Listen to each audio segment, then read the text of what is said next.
Welcome to the Madison Miller Podcast. Today is Tuesday, September 1st, 2020. First day of September. Today we are going to recap yesterday's NHL, NBA playoff games and Major League Baseball. Look ahead to today's games in each of the sports.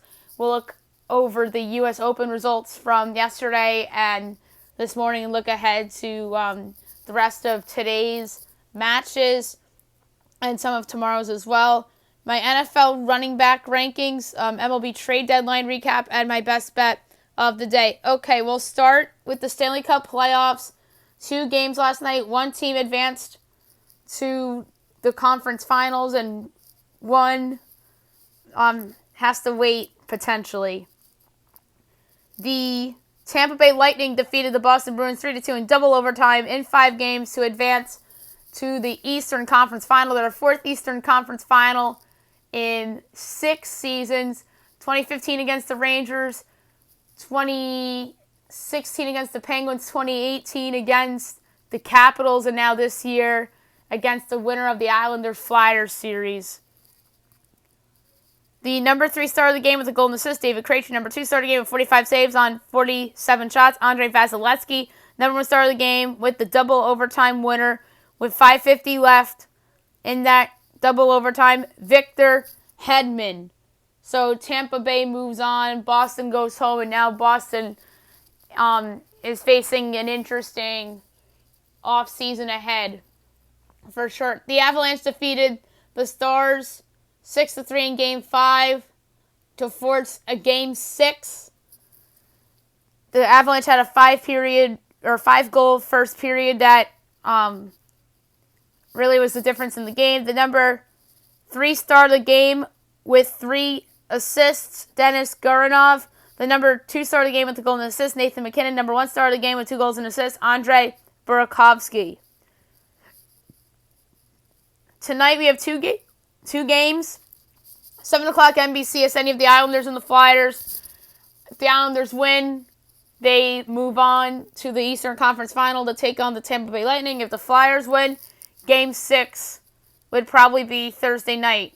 I think the Flyers won't go down easy. I expect them to be competitive here. I think they're just due. Carter Hart's just due to have a game like he did against the Canadiens. So I'm going to say that the Flyers get it done against the Islanders to force a Game 6. 9:45 on NBCSN, you have the Canucks and the Golden Knights. Golden Knights win, they go to the Western Conference Final to wait on the winner of the Colorado-Dallas series. Vancouver wins, they force a Game 6.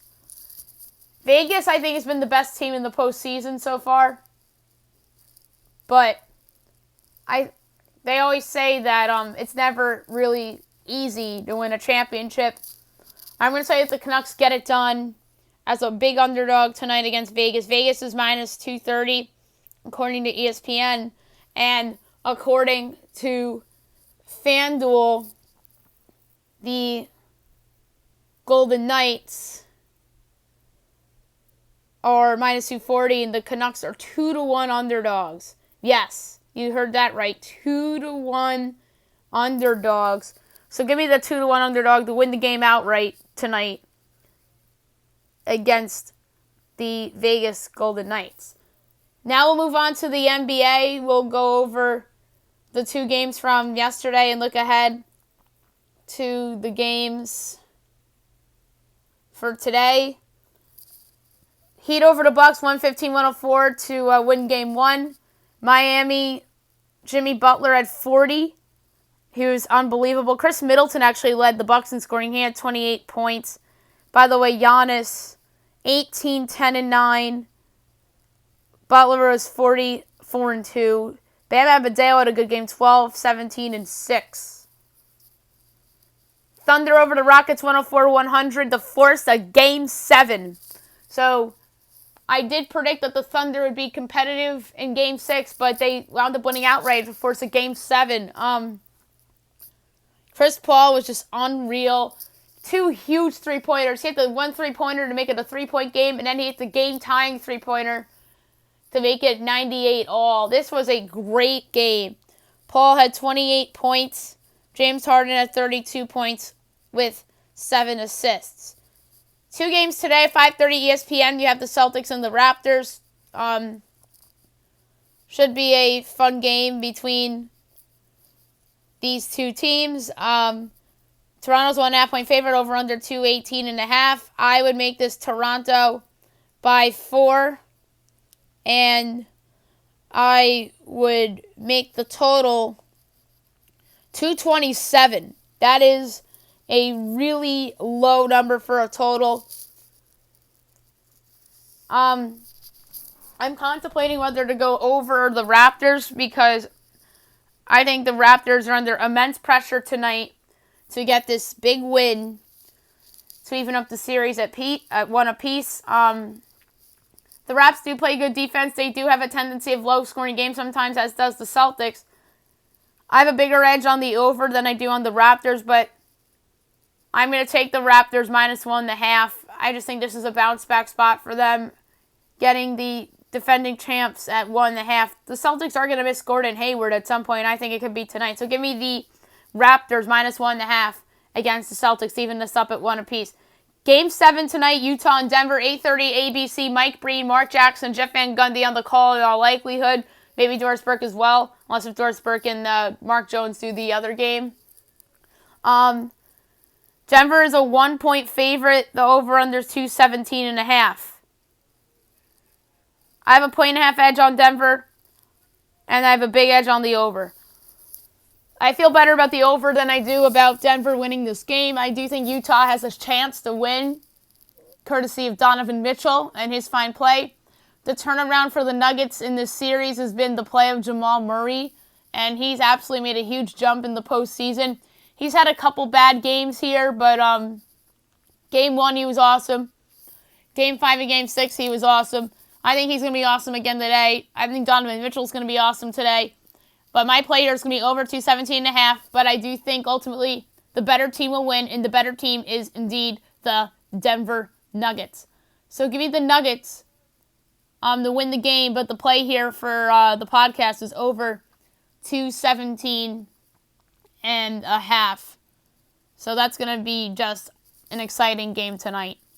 Now we'll move on to Major League Baseball. We'll go over the scores from yesterday and look ahead to today's games. Oakland and Seattle postponed today and tomorrow out of precaution, although Oakland's had a couple straight days of negative tests, so this is another Reds-Mets situation rather than a bad, disastrous Cardinals-Marlins situation, so that's good for the A's. Marlins over the Mets 5-3 makeup game from Thursday when the players didn't play due to the protesting. Miami 15-15, Mets 15-20. Trevor Rogers to win, Jake DeGrom to loss, Brendan Kinsler to save. Home runs in this game, Garrett Cooper and Robinson Cano. Oh, and Brian Anderson too. Rogers 5 innings, 5 hits, 2 runs, 2 walks, 5 strikeouts, 0-2. DeGrom, 6 innings, 6 hits, and a run, 2 walks, 9 strikeouts, 1.76. Orioles over the Blue Jays 4-3 in 11 innings. Baltimore 15-19, Toronto 18-15. Getting the win here, Cesar Valdez 1-0. Anthony Bass the loss, he's 2-2. No home runs in this game. The go-ahead hit for for Baltimore in the top of the 11th was an RBI double by Byron Holiday. Getting the start for Baltimore was Keegan Aiken, 4 1/3, 3 hits, no runs, 2 walks, 6 strikeouts, 3.52. Chase Anderson, 5 innings, 3 hits, and a run, no walks, 8 strikeouts, 3.2. Mariners over the Angels 2-1, Seattle 15-22. Angels 12-24. Marco Gonzalez to win, he's 4-2. Matt Andriese to loss, he's 1-2. Home runs in this game, Justin Upton and Jose Marmolejos. Marco Gonzalez to the complete game. 4 hits, 1 earned run, 1 walk, 8 strikeouts, ERA 3.09. Jaime Barria, 4 1/3, 5 hits and a run, 2 walks, 3 strikeouts, ERA 2.63. Cards over the Reds 7-5. Big win for the Cards. They're back to 500, 13-13. Reds are 15-20. Dakota Hudson to win, Anthony DeSclafani to loss, Giovanni Gallegos to save. 2 home runs in this game. The one for the Cardinals was a grand slam by Paul DeJong. That proved to be the difference in the game. Eugenio Suarez hit a 3-run home run in the bottom of the 9th to make that respectable. Dakota Hudson, 7 innings, 4 hits and a run, no walks, 7 strikeouts, ERA 2.77. DeSclafani, 3 2/3, 7 hits, 7 runs, 4 walks, 3 strikeouts, ERA 7.71. Phils over the Nats, 8-6. Big win for the Phillies. They're 15-15. Washington 12-20. Spencer Howard the win. Eric Feed the loss. Home runs: Rhys Hoskins, Jay Bruce, Juan Soto, Michael A. Taylor, Trey Turner, and then Juan Soto again. Spencer Howard, 5 innings, 5 hits, 2 runs, 2 walks, 4 strikeouts, ERA of 5.4. Eric Feed, 6 innings, 4 hits, 6 runs, a walk, and 4 strikeouts, ERA 4.71. Braves over the Red Sox, 6-3. The Braves are 20-14. The Red Sox 12-23. Max Fried the win, he's 6-0. Colton Brewer the loss, 0-3. Mark Melancon gets his 7th save of the year. The lone home run in this game for Atlanta was Adam Duvall. This was almost my best bet of over 9.5, but I went with the other over in the White Sox-Twins game, so it worked out. Max Fried, 5 innings, 5 hits, 2 runs, 2 walks, 5 strikeouts, ERA 1.6. Colton Brewer, 4 innings, 8 hits, 5 runs, 2 walks, 4 strikeouts, ERA 5.61. Brewers over the Pirates, 6-5. The Brewers 16-18. Pittsburgh 10-22. Getting the win here, Devin Williams. He's 3-1. Nick Turley lost. He's 0-1. Josh Hader gets his 8th save of the season. Home runs: Eric Gonzalez and Keston Hiura. Starting the game for Milwaukee was Brent Sutter. 3 innings, a hit, 2 runs, a walk, 3 strikeouts, ERA 4.08. Williams, 4 innings, 7 hits, 3 runs, 2 walks, 6 strikeouts, ERA 5.5. Royals over the Indians 2-1. The Royals are 14-21. Cleveland 21-14. Getting the win for the Royals, Scott Barlow, he's 2-1. James Karinchak, the loss, he's 0-2. Greg Holland gets the save. No home runs in this game for either team. Brad Keller, 6 1/3, 3 hits and a run, a walk, 4 strikeouts, ERA 1.93. So good bounce back start for him. Shane Bieber, 6 innings, a hit, no runs, 4 walks, 9 strikeouts, ERA 1.2. He has to be the front runner in the AL Cy Young right now, with Garrett Cole having been disappointing lately. So, good for Shane Bieber. That was my preseason pick, too. White Sox over the Twins, 8-5. This over hit easily. This was the over 9, my best bet that I alluded to earlier. 22-13 they are on the season. Minnesota 20-16. Getting the win for the White Sox was Matt Foster. He's 4-0. The loss, Taylor Rogers. He's 1-3, as he came in the 9th inning and gave up the 3 runs. Because the closer, the 9th inning in a home game is normally the way to go. And Alex Colon gets his 7th save of the season. Luis Robert hit a home run to tie the game for the White Sox at 5 apiece. And then in the 9th off of Rogers, ground rule double, Luis Robert, and then a 2-run single by Nomar Mazara. So, like I said, Twins go with the closer, tie game at home. Normally you do that, but Rogers didn't have it, so that's no fault of Rocco Baldelli's for sure. Giolito, 5 innings, 4 hits, 2 runs, and walk, 8 strikeouts, ERA 3.14, so he follows up the no-hitter with an okay performance. Rich Hill, 3 1/3, 3 hits, 2 runs, 4 walks, 2 strikeouts, ERA 3.94. Padres over the Rockies 6-0 after their big day of trades, or big weekend of trades, I should say. 22-15 on the year. Colorado 17-18. Adrian Morjon the win, he's 1-0. Herman Marquez the loss, he's 2-5. Home runs in this game, just Will Myers of San Diego. Gary Richards started 3 2/3, a hit, no runs, no walks, 4 strikeouts, ERA 4.63. Marquez 6 innings, 8 hits, 5 runs, 2 walks, 7 strikeouts, ERA 4.88.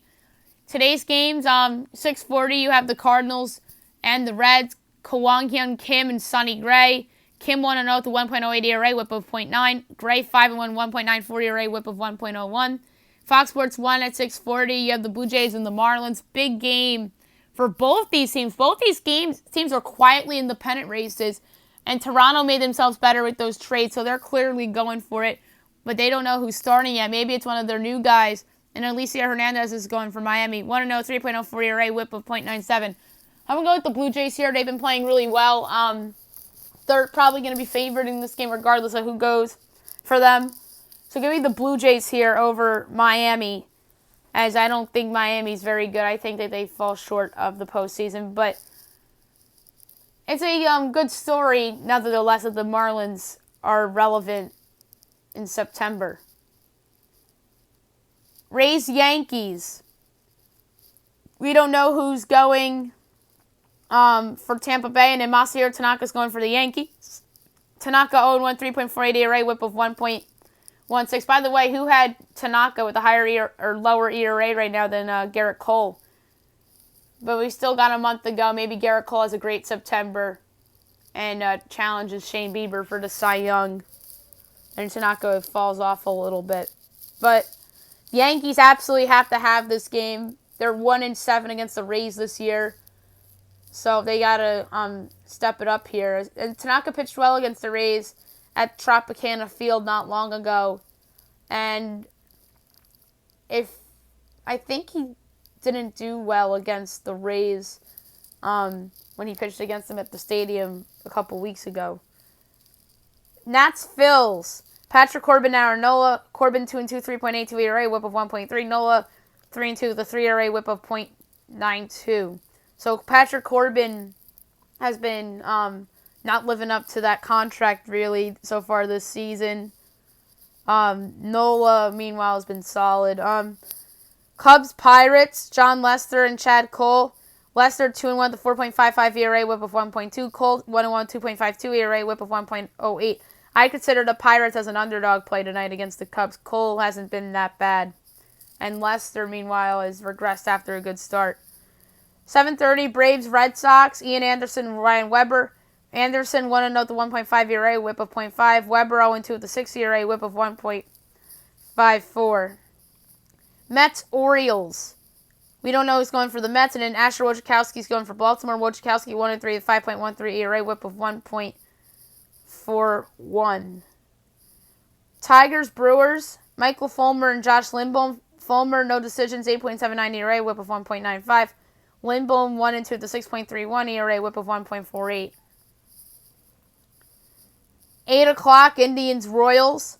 Zach Plesac and Matt Harvey. Plesac 1-1, the 1.29 ERA, whip of 0.67. Harvey 0-1, the 11.12 ERA. Whip of 2.29. Rangers, Astros. Luis Garcia and Fomber Valdez. Garcia 0-1, the 5.4 ERA, whip of 2. Valdez 3-2, the 2.35 ERA, whip of 1.1. White Sox, Twins. Dallas Keuchel and Michael Pineda coming back from his suspension. So this is like their little trade deadline acquisition here. Let's see if Pineda looks like the guy that pitched well for them at times last year and the guy that showed all that potential with the Yankees and the Mariners years ago. Keuchel 5-2 with the 2.7 ERA, whip of 1.04. 8:40 Giants, Rockies. Kevin Gausman and John Gray. Gausman 1-2 with the 4.54 ERA, whip of 1.26. Gray 2-3 with 5.45 ERA, whip of 1.29. 9:40 Diamondbacks, Dodgers. Alex Young and Julio Urias. Young 1-1 the 4.7 ERA, whip of 1.17. Urias 2-0 the 3.67 ERA, whip of 1.41. And word just came out that the Athletics Mariners series has been postponed out of an abundance of caution. And they say that the 3-game series will made up with the September 14th doubleheader in Seattle with a single game that has been scheduled in Oakland on September 26th. So these two teams will probably be back Thursday or Friday, depending on some other random off days and whatnot. Now we will talk about the U.S. Open, which started on Monday. We'll go over the men's singles first. From yesterday, Michael Momo over Joao Sousa in 4 sets. 13-seeded Christian Garin over Ulysses Blanc in 5 sets. 28-seed Jan-Leonard Struff over Pedro Martinez Portero in 3 sets. Lloyd Harris over Marco Centeno in 3 sets. 1-seeded Novak Djokovic over Damir Zuzar in 3 sets. 26-seed Filip Krajinovic over Mikael Ymer in 3 sets. 7-seeded David Goffin over Riley Opelka in 4 sets. Steve Johnson upsets 16-seeded John Isner in 5 sets. Kyle Edmund over Alexander Bublik in 4 sets. Ricardas Bierangs over Federico Gayo in 4 sets. Kwon Soon Woo over Thaisung Kwiatkowski in 4 sets. Mikhail Kukushkin over Italia Balzis in 3 sets. Marcos Giron over Mark Pullmans in 5 sets. 19-seeded Taylor Fritz over Dominic Koper in 4 sets. Maxime Cressy over Joseph Kovalak in 4 sets. 4-seeded Stefano Sipias over Albert Ramos Vanolas in 3 sets. Brandon Nakashima over Pablo Lorenzi in 3 sets. Mitchell Kruger over Pedro Sousa in 4 sets. 24-seeded Hubert Hurkacz over Peter Gojovic in 3 sets. Gil Simone over Mohamed Safat in 3 sets. 20-seeded Pablo Carreno Busta over Yasutaka Uchima in 5 sets. Jack Sock over Pablo Cuevas in 5 sets. Alexander Zverev over Kevin Anderson in 4 sets. Zverev, obviously, your 5-seed.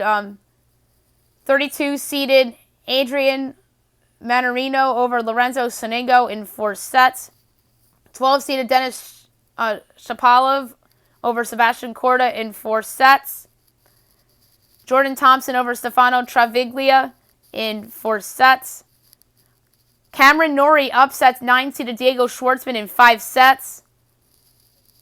27-seeded Borna Koric over Pablo Andujar in 3 sets. Federico Coria over Jason Jung in 5 sets. Alejandro Davidovich Fokina over Denis Novak in 5 sets. Igor Gerasimov upsets 18-seeded Dusan Lajovic in 4 sets. Juan Ignacio Londero over Evgeny Donskoy in 3 sets. So that was yesterday. Now today, no finals thus far, but going live right now is Andy Murray against Yoshihito Nisoka, Emil Rastavori, and Alhaz Beden. I'm going to go with Rastavori in this one, and in the other match I'm going to go with Nishioka. Summit Nagal and Bradley Klon going on right now. I'm going to go with Klon. You have Andrei Kuznetsov and Sam Querrey. I'm going to go with Querrey. Jannik Sinner and 11-seeded Karen Kaknavov. I'm going to go with Kaknavov here. Mackenzie McDonald and 30-seeded Casper Rudd. I'm going to go with Rudd here. And Wame Munar and 2-seeded Dominic Thiem. I got to go with Dominic Thiem here. At 120, you got 31-seeded Marin Cilic and Dennis Kudla. I'm going to go with Cilic. 125, you have Jeremy Chardy and 10-seeded Andrei Rublev. I'm going to go with Rublev. Norbert Gombos and Radu Adelbot. I'm going to go with Albot. 15-seeded Felix Auger Alisame and Thiago Monteiro. I'm going to go with Auger Asalami there. Vasek Pospiel and Philip Kohlschreiber. I'm going to go with Kohlschreiber. Taro Daniel and Gorgi Barari. I'm going to go with Daniel. Now we're in the 2 o'clock hours, beginning with the Kohlschreiber possible match. You got Thiago Seaboth, Wild, and Dan Evans. I'm going to go with Evans, who's your 23 seed. Christopher O'Connell and Laszlo Dare. I'm going to go with Dare. 29-seeded Guido Pella and Jeffrey John Wolf. I'm going to go with Guido Pella. Corentin Motet and Jiri Vesely. I'm going to go with Vesely. Feliciano Lopez and Roberto Carvalhas Baena. I'm going to go with Lopez. 8-seeded Roberto Batista Agut and Tennis Sandgren. I'm going to go with Batista Agut. Leonardo Mayer and 25-seeded Milos Raonic. So I'm going to go with the upset. I'm going to go with Leonardo Mayer in that one. Marcel Granollers and Camille Majstrak. I'm going to go with Granollers here. Martin Fuskowitz and Hugo Dielen. I'm going to go with Fuskowitz. Ivo Karlovic and Richard Gasquin. I'm going to go with Karlovic. Salvador Caruso and James Duckworth. I'm going to go with Caruso. Gianluca Mager and Milmer Kekmavik. I'm going to go with Mager. 21-seeded Alex Demeanor and Andre Martin. I'm going to go with Demeanor. John Millman and 22-seeded Nicolas Basavilli. I'm going to go with John Millman for the upset here. Yuichi Sugita and Ugo Humbert. I'm going to go with Humbert. Francis Tiafoe and Andres Seppi. I'm going to go with Seppi. 14-seeded Grigor Dimitrov and Tommy Paul. I'm going to go with Dimitrov. 6-seeded Matteo Berrettini and Go Sueda. I'm going to go with your 6-seed Berrettini here. And last but not least, Federico Delbonis and Daniil Medvedev. I'm going to go with Medvedev here, who's your 3-seed. And then I'm going to pick tomorrow's men's and women's singles on the podcast tomorrow. And now I'm going to go over the women's results from yesterday and this morning and look ahead to today a little bit. 13-seeded Allison Risk over Tajana Maria in 2 sets. Allison Van Uytvanck loses to Camila Georgi in 3 sets. Naomi Osaka, your 4-seed over Misaki Doi in 3 sets. An Lee over Aranska Rus in 3 sets. 28-seeded Jennifer Barty over Anna Blinkova in 2 sets. Yulia Puntaseva, your 23-seed over Robin Montgomery in 2 sets. Jessica Pegula over Marie Boskova in 3 sets. 11-seeded Elena Rabenka over Katarina Zavanska in 2 sets. Kristen Flipkins upsets 32-seeded Rebecca Peterson in 2 sets. Shelby Rogers over Irina Kormakeva in 2 sets. Cece Bellis over Tamara Korpach in 3 sets. Where did I leave off? Here we go. Diana Yastremka, your 19-seed over Astra Sharma in 3 sets. Madison Brengel over Arina Radova in 2 sets. Vera Lapko over Victoria Golubic in 3 sets. 8-seeded Petra Martic over Teresa Martinsova in 3 sets. Katerina Bondarenko over Ali Klick in 3 sets. Kaja Juvan over Usu Matane Arakonda in 2 sets. 24-seeded Majda Lynette over Madison Ingalls in 3 sets. 14-seeded Annette Contavate over Danielle Rose Collins in 3 sets. Katerina Kolsova over Whitney Osugui in 2 sets. 31-seeded Anastasia Sevastova over Coco Gauff in 3 sets. So disappointing for Coco Gauff. Marta Kotsuk over Daria Katasenka in 2 sets. Annalena Friedsam over Caroline Dolehide in 2 sets. Danka Kovnik over Lizette Cabrera in 3 sets. 6-seeded Petra Kvitova over Irina Camelia Begu in 2 sets. 32-seeded Caroline Garcia over Jasmine Paoloni in 2 sets. 1-seeded Carolina Pliskova over Angelina Kalinina in 2 sets. 17-seeded Angelique Kerber over Alja Tomljanovic in 2 sets. 12-seeded Marketa Vondrousova over Greet Minin in 2 sets. Varvara Gracheva over Paula Badosa in 2 sets. 30-seeded Kristina Madlovic over Haley Baptiste in 2 sets. And last but not least, Alexandra Sasnovic over Francesca Di Lorenzo in 3 sets. All right. Today so far, going on right now, actually we have a final.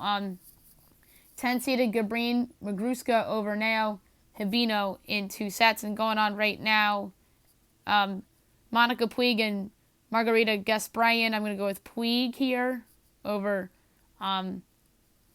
Gasparyan. You have Sorana Cristea and Christina McHale. I'm going to go with McHale. 25-seeded Zhang Suhei and Yaseline Bonaventure. I'm going to go with Zhang here. Suhei. Savannah Prionka and Ludmila Samasova. I'm going to go with Samasova in this one. 22-seeded Amanda Anisimova and Victoria Tomova. I'm going to go with Anisimova here. And 16-seeded Elise Mertens and Laura Siegman. I'm going to go with Mertens here. And the rest of the matches for today, 9-seeded Joanna Konta and Heather Watson. I'm going to go with Konta.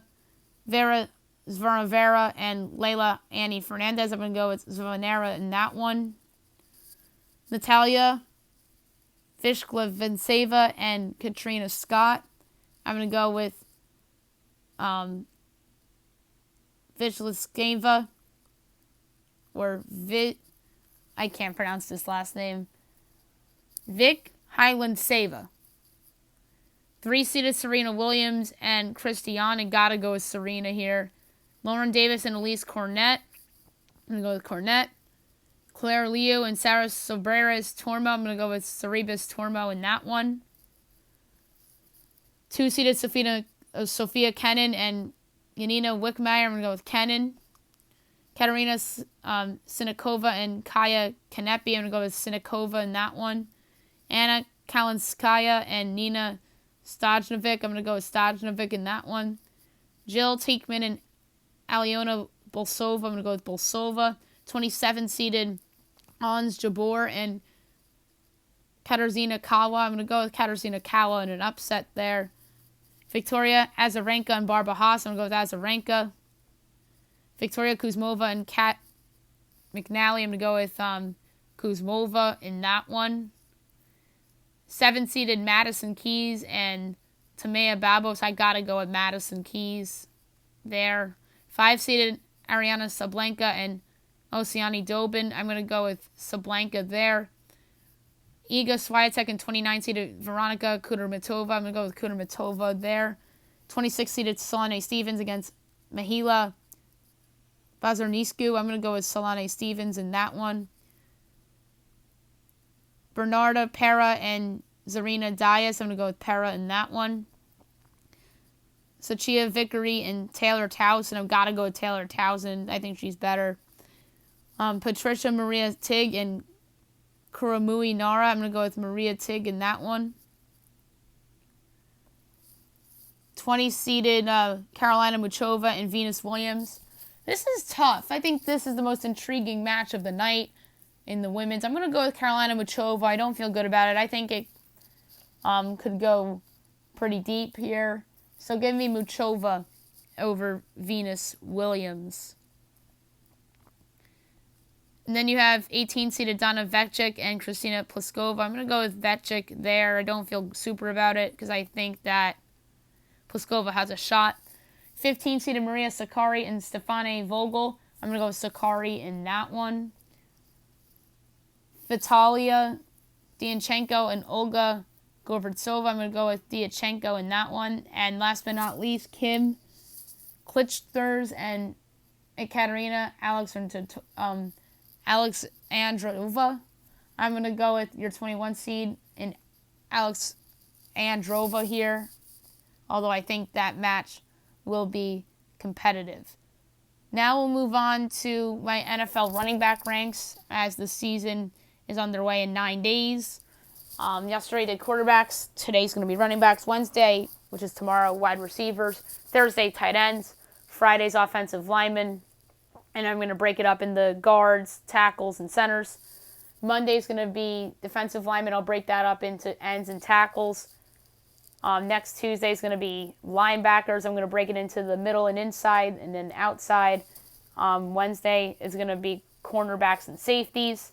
And then Thursday is going to be punters and kickers. And then next Wednesday is going to be the big NFL preview and predictions podcast. And that will feature my top 100 players as we come into the season as well. So without further ado, my 2020 running back rankings. 68 on the list, a couple free agents, and a couple teams that run 3 backs that I think will have impacts this year. All right, 68, Devine Ozigbo, Jaguars. That's your backup for this year after the releasing of Leonard Fournette. 67, Reggie Bonifant, Panthers.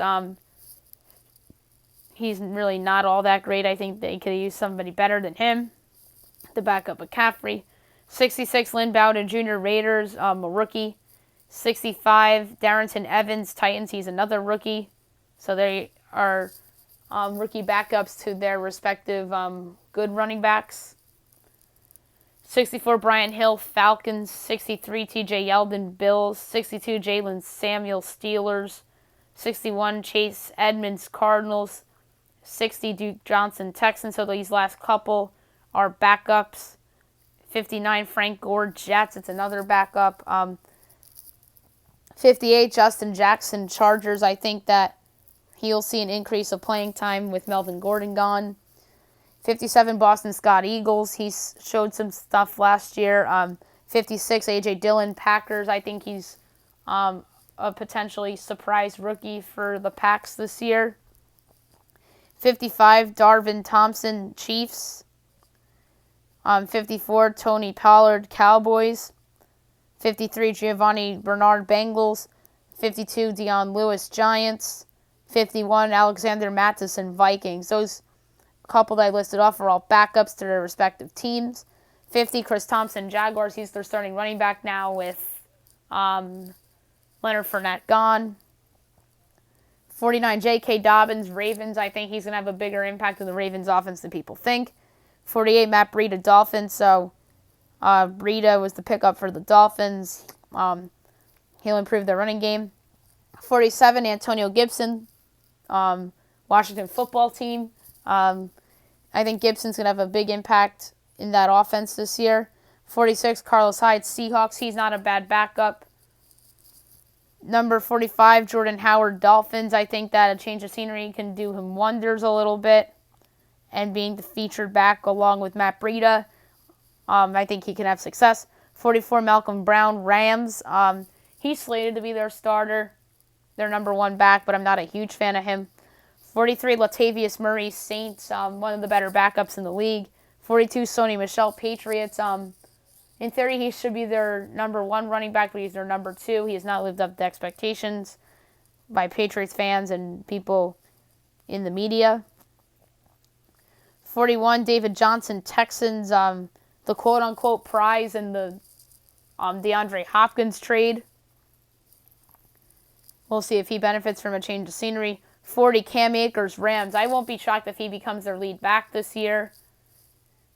And I think people are sleeping on him.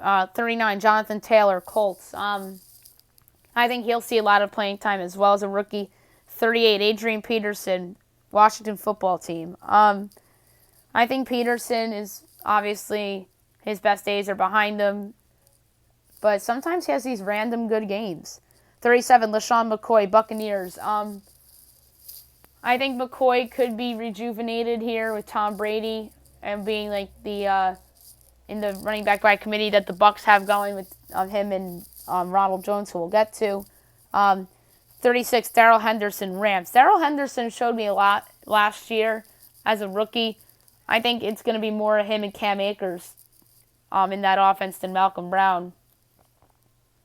Number 30, where did I leave off?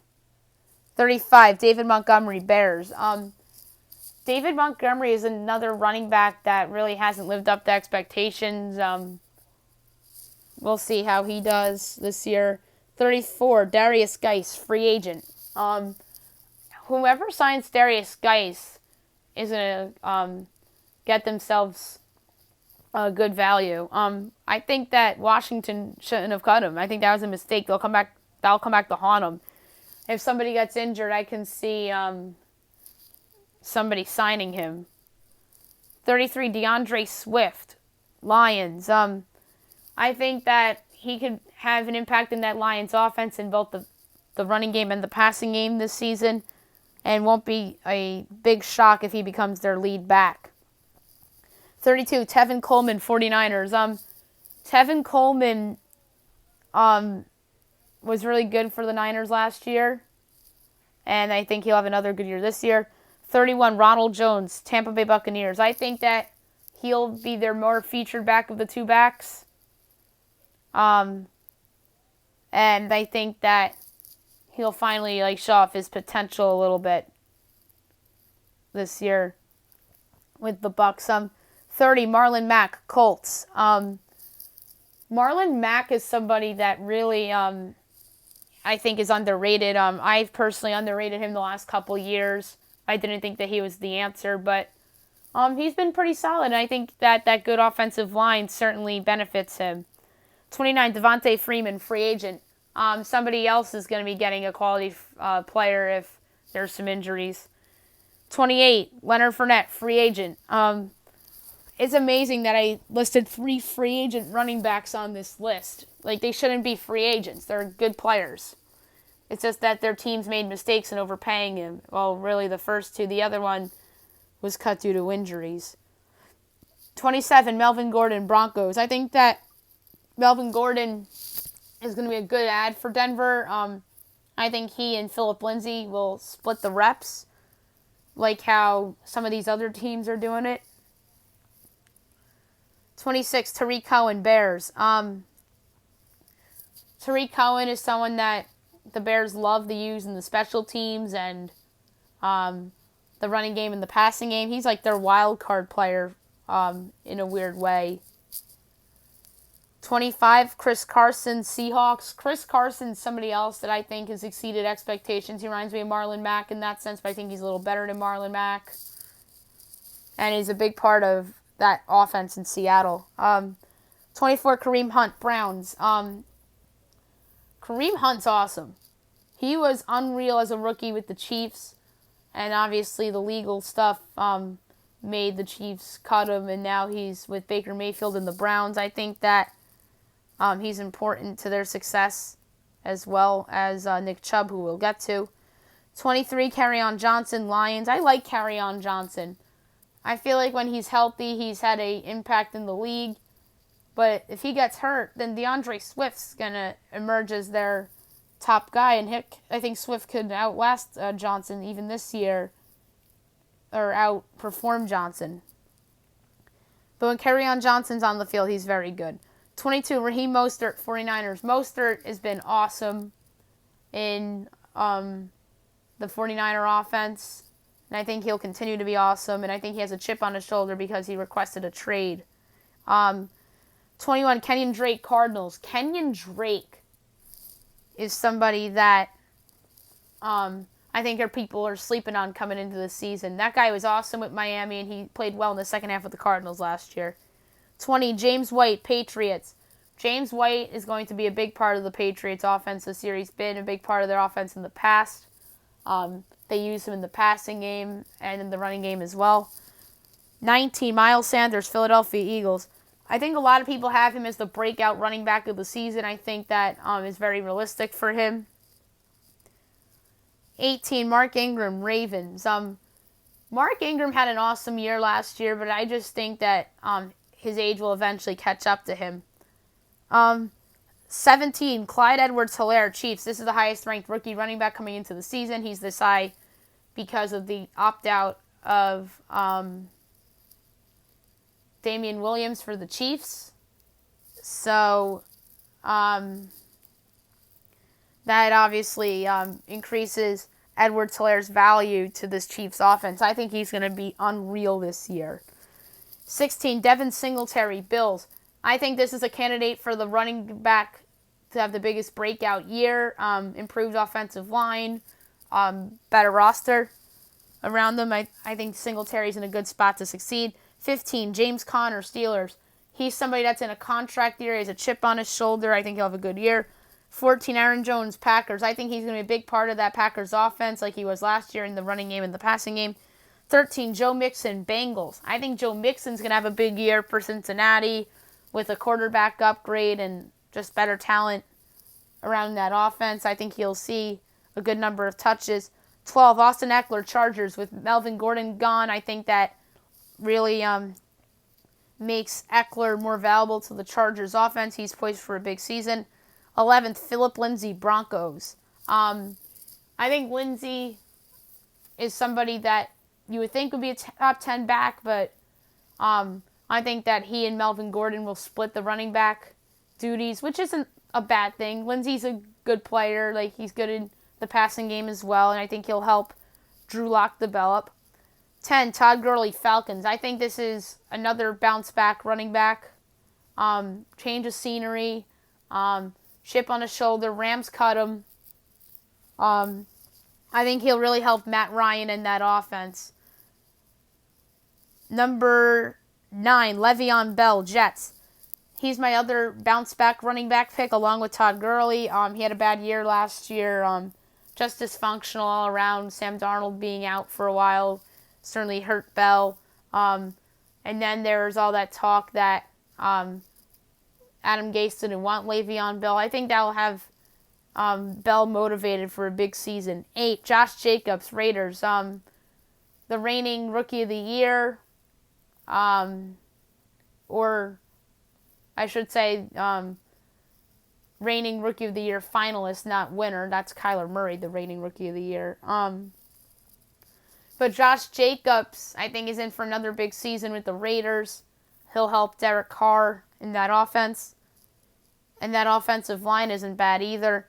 7, Dalvin Cook, Vikings. Dalvin Cook, I think, is in for a big season ahead.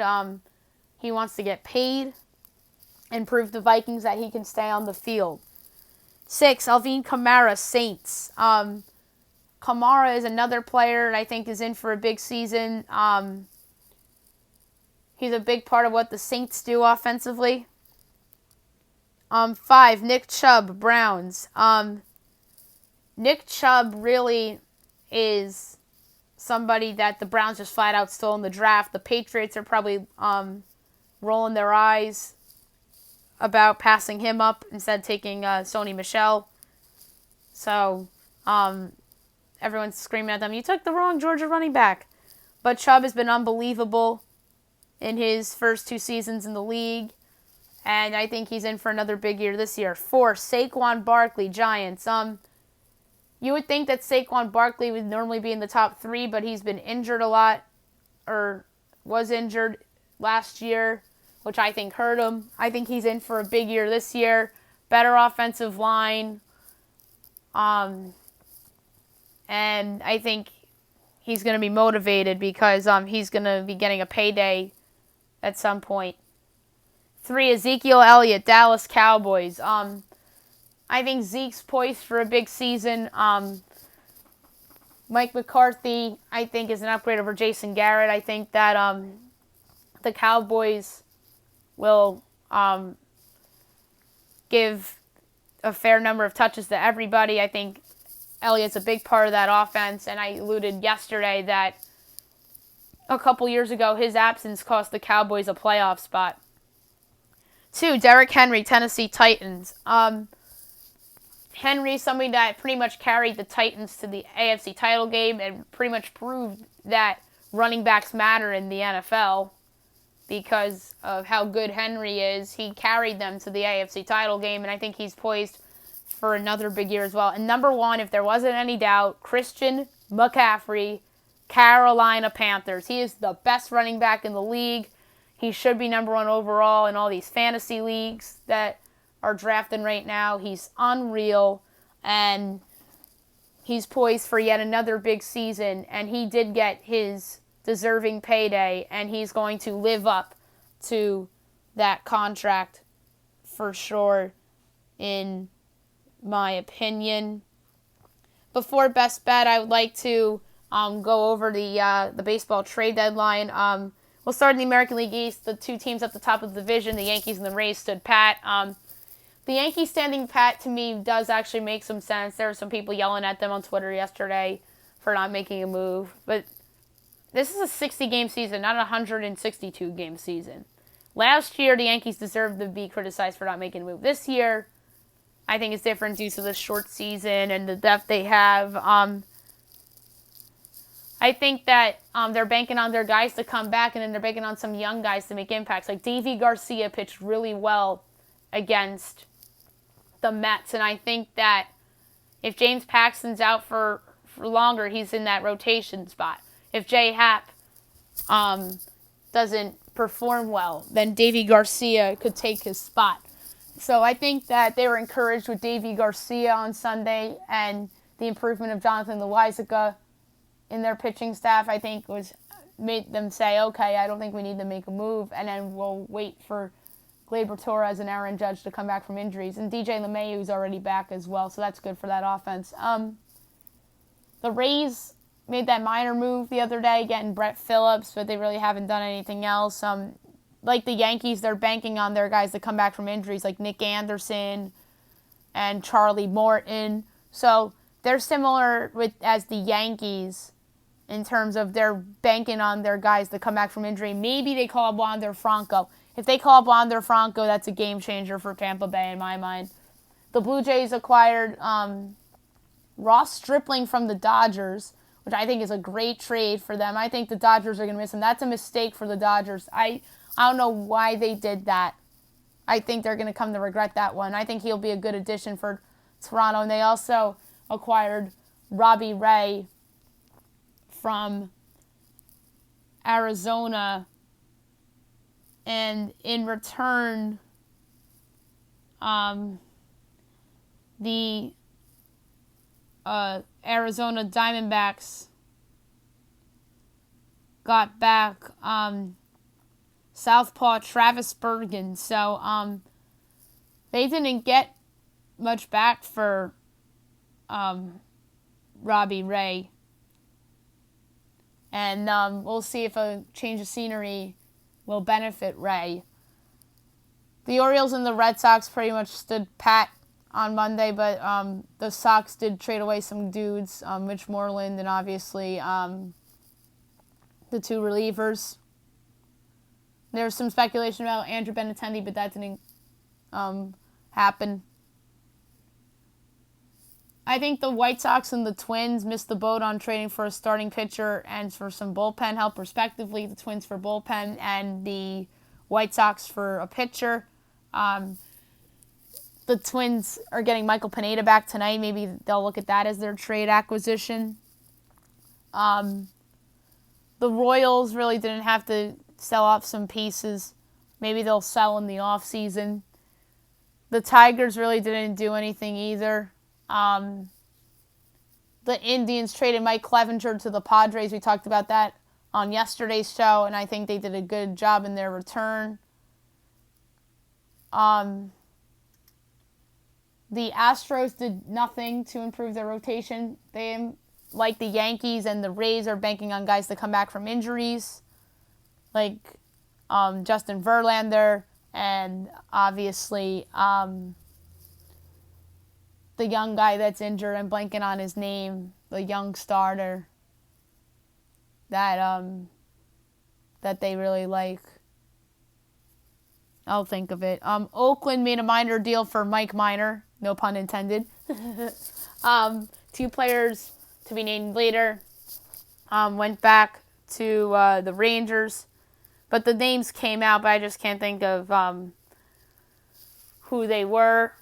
Texas missed the boat, I think, on trading Lance Lynn. They could have gotten something nice back in return. I think Lynn has one more year left on his contract, so he's not a rental. So maybe they trade him in the offseason or maybe they go the other way and try to win now. So that's going to be interesting to see what the Rangers do there. The Angels traded away, I think they traded away David Fletcher. Or was it Brian Goodwin? I know they traded away Tommy LaStella for Franklin Barreto. Maybe it was Brian Goodwin. Yes, Brian Goodwin they dealt to Cincinnati. And then Packy Naughton went to Cincinnati in that deal. Seattle got rid of Dan Vogelbach, Taijuan Walker, and then they made that trade with the Padres that sent Austin Nola to San Diego. It was a 7-player deal, and Taylor Trammell went back to Seattle in that deal. The Mets made a couple additions. They acquired Miguel Castro for their bullpen, Robinson Chirinos to be their backup catcher. I think he's an upgrade over Tomasino. Maybe change of scenery for Chirinos can motivate him a little bit. And Todd Frazier, who was a surprise name traded at the buzzer. So Todd Frazier goes from the Rangers back to the Mets. And I think that Frazier can help the Mets. J.D. Davis got injured the other day, so I guess that's why they went out and got Frazier. I think that he'll really help the Mets again. The Nationals stood pat. The Phillies got David Phelps from the Mariners to bolster their bullpen, along with those two Red Sox guys. The Braves stood pat. I think that's a little bit of a disappointment. They're really banking on Ian Anderson and Kyle Wright to be impact guys for them this year. And then the Marlins acquired Starling Marte from the Diamondbacks, and going back to Arizona, Humberto Mejia and Caleb Smith, the two pitchers, and then another pitcher, Julio Frias, went over to Arizona. I think it's a good trade for both teams. Obviously, Smith and Mejia are the two guys that replaced Robbie Ray in that rotation. And then Marte, obviously, is a veteran that goes into Miami. And then there's an option on Marte's contract, so maybe they pick it up and he's on the Marlins again next year. So he goes there to pretty much help them stay in the race. They're 15-15. They're kind of still in it. So I could see why they traded him. And then they traded away Jonathan Villar to Toronto to try to get Isan Diaz more at bats. And then obviously Toronto acquires Villar to shore up shortstop with Bo Bichette injured. The Cubs made a couple moves. They acquired Cameron Maben from the Tigers to be like a fourth outfielder for them. I think that Maben can help the Cubs as like a defensive replacement for somebody that is below average in the outfield. Let's say if they had Kyle Schwarber in the outfield for a day and then he could replace him, or Chris Bryant in the outfield, they could replace him as a defensive replacement. And then Andrew Chaffin went from the Diamondbacks to the Cubs, so the Cubs got some bullpen help as well. The Reds also acquired a Diamondbacks reliever, Archie Bradley. Maybe a change of scenery can do him wonders, so the Reds upgrade their bullpen a little bit there. The Brewers stood pat. The Cardinals stood pat.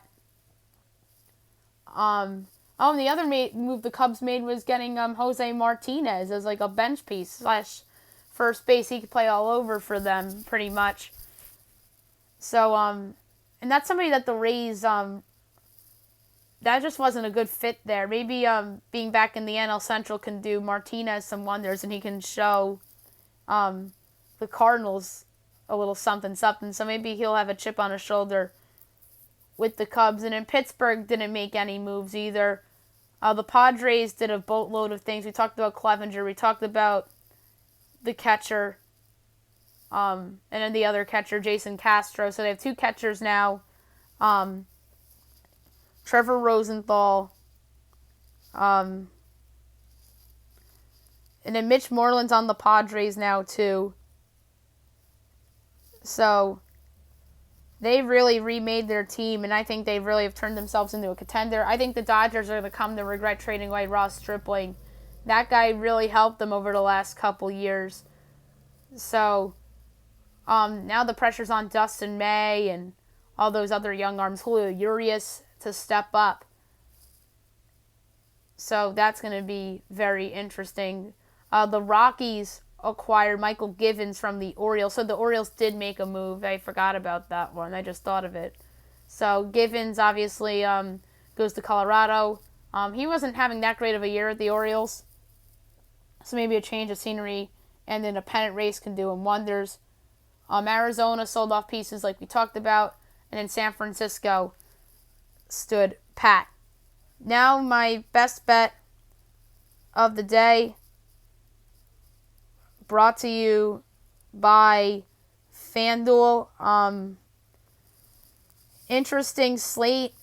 I thought about the over in the Jazz Nuggets game, but that's a game 7, so I'm avoiding that because I think that there's going to be potentially nerves for some of those guys on both teams. So I'm going to go to Major League Baseball.